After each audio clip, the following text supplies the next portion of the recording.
அன்பும் கண்மணியும் வெண்ணிலாவோட சூழ்ச்சியை தெரிஞ்சுக்கணும் அப்படின்னு யாரெல்லாம் நினைக்கிறீங்களோ வீடியோக்கு ஒரு லைக் போட்டுருங்க. அன்பும் கண்மணியும் கோயில் திருவிழாவில் நடக்கிற விளையாட்டு போட்டிகள்லாம் கலந்துக்கிட்டு ரொம்ப சந்தோஷமா இருக்கிறாங்க. இதில் பார்த்துட்டு பொறுக்க முடியாத வெண்ணிலா, இந்த கண்மணி என்ன அன்புவை ஒட்டிக்கிட்டே இருக்கிறான், அப்படி தனியாக வந்து எப்படியாவது அவளை கொல்லலாம்னு நினச்சா அதுவும் முடியல. இப்போ என்னதான் பண்ணுறது, இந்த கண்மணியை எப்படியாவது கொண்டு ஆகணும், அப்போ தான் அன்போட வாழ்க்கையில் நம்ம நுழைய முடியும் அப்படின்னு சொல்லிட்டு இங்கே வெண்ணிலா இன்னொரு பிளான் போடுறாங்க.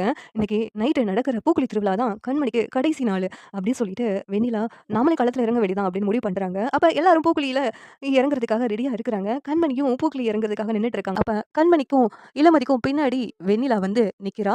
நின்னுட்டு எப்படியாவது கண்மணிய அந்த பூ இறங்குறதுல தள்ளி விடலான்னு சொல்லிட்டு, இங்க வெண்ணிலா வந்து கண்மணிய தள்ள போறா. ஆனா, எதிர்பாராம கண்மணி நகண்டதுனால வெண்ணிலா போயிட்டு அந்த தீயில விழுந்துடுறாங்க.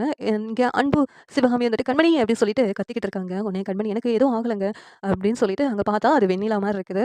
கோவில் திருவிழால எந்த அசம்பாவிதமும் ஆகக்கூடாதுன்னு சொல்லிட்டு அங்க உள்ளவங்கலாம் அவள எப்படியோ காப்பாத்தி ஹாஸ்பிட்டல் அட்மிட் பண்ணிடுறாங்க. "யாருக்கா இவ? உங்கள தள்ளி விடுற மாதிரி வந்தா யாரு?" அப்படின்னு சொல்லிட்டு கேட்குறாங்க. உடனேவும் கண்மணி இருந்துட்டு அவங்கள பத்தி எல்லா உண்மையும் சொல்றாங்க. "இவ என் வாழ்க்கைய கெடுக்கிறதுக்காக என் ஃப்ரெண்டா வந்தவ. இவள பத்தி எனக்கு இப்ப தான் தெரிய வந்துச்சு. இவளால நான் அன்புவே வெறுக்க வேண்டிய நிலைமை வந்துச்சு. அன்பு இல்ல என் மேல வச்சிருக்க காதல் தான் எங்க எங்க 2 பேத்தையும் வந்து ஒண்ணு சேர்த்துச்சு."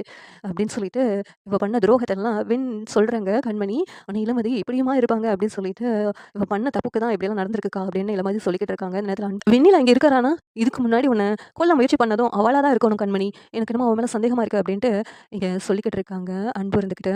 உடனே கண்மணி இருந்துட்டு, "ஏன் இப்படித்தான் இப்படியெல்லாம் இருக்கிறான்? ஏன் அடுத்த புருஷன் மேல இப்படி ஆசைப்பட்டு இவன் ஏன் இப்படி ஆயிட்டா?"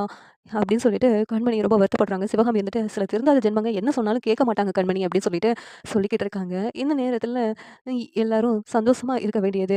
ஆனா இவளால இப்படி ஆயிடுச்சு அப்படின்ட்டு கண்மணி சொல்லிக்கிட்டு இருக்காங்க. இந்த சீரியல் எப்படி இருந்தா நல்லா இருக்கும்னு நீங்க நினைக்கிறீங்கன்னு கமெண்ட் பண்ணுங்க. இந்த வீடியோ பிடிச்சிருந்தா லைக் பண்ணுங்க, ஷேர் பண்ணுங்க, சப்ஸ்கிரைப் பண்ணுங்க. Thank you.